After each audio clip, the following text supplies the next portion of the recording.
Hello students, today we will discuss about the carbohydrate metabolism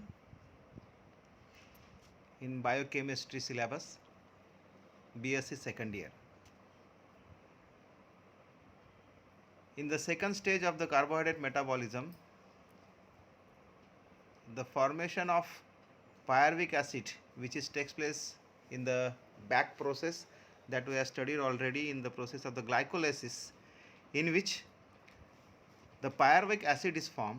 Now this pyruvic acid is enter into the Krebs cycle from the glycolysis process. And this Krebs cycle, the end of this Krebs cycle, or we called as a oxidation of pyruvic acid, it is converted into CO2 and water, and that is called as Krebs cycle. This Krebs cycle is also known as by different names or synonymous name for this cycle.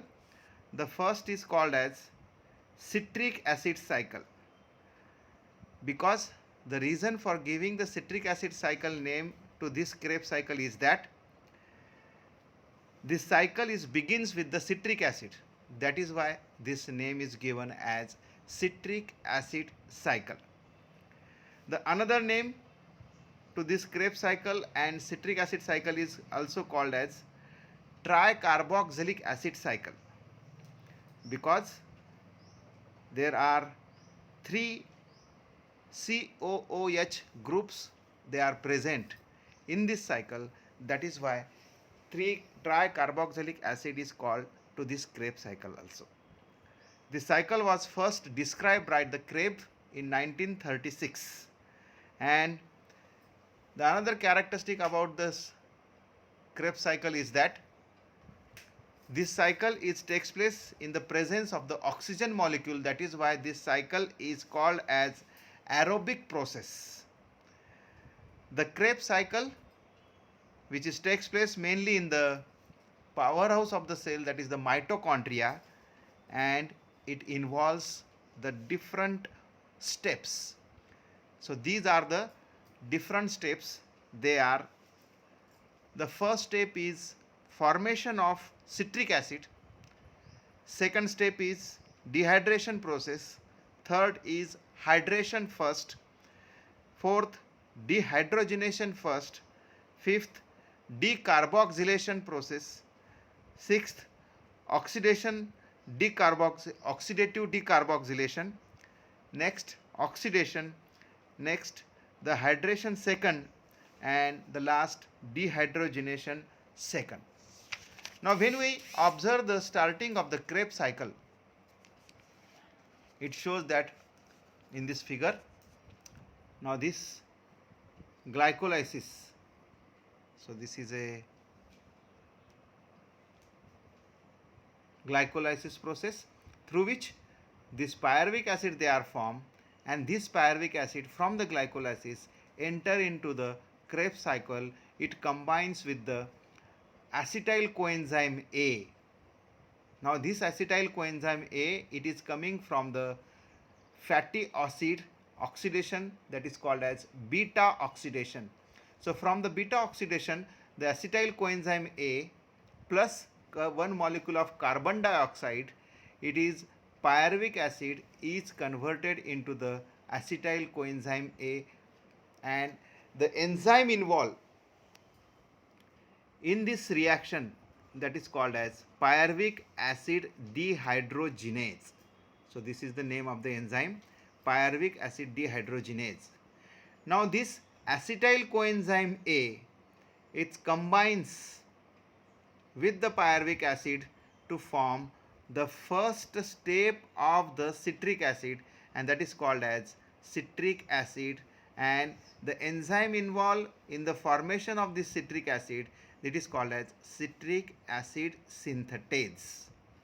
In the second step, now there is a citric acid which is having the 6 carbons. Now this 6 carbon, it remain in the second step of the Krebs cycle, and this citric acid is converted into cis aconitic acid. The 6 carbon, they remain the same. Here the one water molecule, H2O molecule, is evolved, or this is free 1H2O molecule during the process of the conversion of citric acid to cis-aconitic acid. Now in the second step, now this second step, that is the cis-aconitic acid is hydrated and it forms the isocitric acid. Now this reaction is catalyzed by the enzyme called aconitase.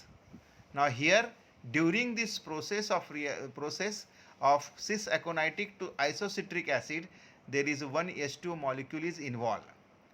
Now in the next step, isocitric acid. Now that this fourth step of this Krebs cycle is called as a dehydrogenation process. Now there is a removal of the two hydrogen molecule during this process, and that is why we called as a dehydrogenation process. And in this, isocitric acid undergoes dehydrogenation process to form, that is called as oxalosuccinic acid in the presence of the enzyme isocitric dehydrogenase. Now when this dehydrogenation process occurs, during this process of isocitric to oxalosuccinic acid formation, there is free two hydrogen molecules, they combine to form the NADH2, nicotinamide adenine dihydrogenase dihydrate. This molecule is formed with the mixing of the two hydrogen molecule. Now this oxalosuccinic acid is converted into alpha ketoglutaric acid. Now this process, it is decarboxylation process, the removal of the CO2 molecule, and this oxalosuccinic acid in the presence of the enzyme, or we called as a catalyst, oxalosuccinic acid decarboxylase, it forms alpha ketoglutaric acid. Now during this conversion of oxalosuccinic acid to alpha ketoglutaric acid, there is a carbon valency, that is 6 carbons chain is converted into the 5 carbon chain. Now in the next step of this Krebs cycle, that is called as oxidative decarboxylation. Now this oxidative step is called as a oxidative decarboxylation process. Now in the next step, that is called as oxidation process, in which the alpha ketoglutaric acid, now the alpha ketoglutaric acid is converted into succinyl coenzyme A. Now this process is called as oxidative decarboxylation. Now in the presence of the enzyme oxalosuccinic acid decarboxylase. Now in the next step of the oxidation process, the alpha ketoglutaric acid is converted into succinyl coenzyme A. It is converted into succinyl coenzyme A in the presence of the enzyme alpha ketoglutaric acid dehydrogenase. Again here two hydrogen molecules, they are liberated and it forms NADH2. In the next step, succinyl coenzyme A. Now this succinyl coenzyme A, it is converted into succinic acid, and here again the carbon number reduces to 5 carbon, that is succinyl coenzyme A having the 5 carbons. When it is converted into the succinic acid, it is having the 4 carbons. Now here the catalyst it is involved, or enzyme is involved for this conversion, is succinic acid thiokinase. Now this succinic acid thiokinase, in which the CO2 molecule is liberated and one ADP molecule is converted into the ATP molecule. The meaning is that one energy rich molecule is produced during the process of conversion of succinyl coenzyme A to succinic acid. Now in the next step, now this is called as a step succinic acid is converted into fumaric acid. Now this fumaric acid, it is having the same number of carbon, that is 4 carbon, and the enzyme involved for this conversion is succinic acid dehydrogenase. The hydrogen atoms, they are accepted by the FAD molecule and it forms FADH2, and the process is called as oxidation process. Now in the next step, the fumaric acid with the 4 carbon, that is the carbon number of fumaric acids, they remain the same to form malic acid. Now this malic acid, it is formed in the presence of the enzyme fumarase, and one hydrogen H2O molecule is involved for the conversion of fumaric acid to malic acid. Now in the next step of this Krebs cycle, this malic acid is converted into the citric oxaloacetic acid in the presence of the enzyme malic acid dehydrogenase. So in the catalyst present malic acid dehydrogenase, the malic acid is converted to oxaloacetic acid. Now this oxaloacetic acid, it is again combined with the molecules, that is acetyl coenzyme A, which is coming from the beta oxidation, and the enzyme involved is citric acid synthetase to form the citric acid. So in this way, the continuous circle of this Krebs cycle, it is occurring, and each reaction which is having the reaction enzyme is present, we call as a reaction catalyst.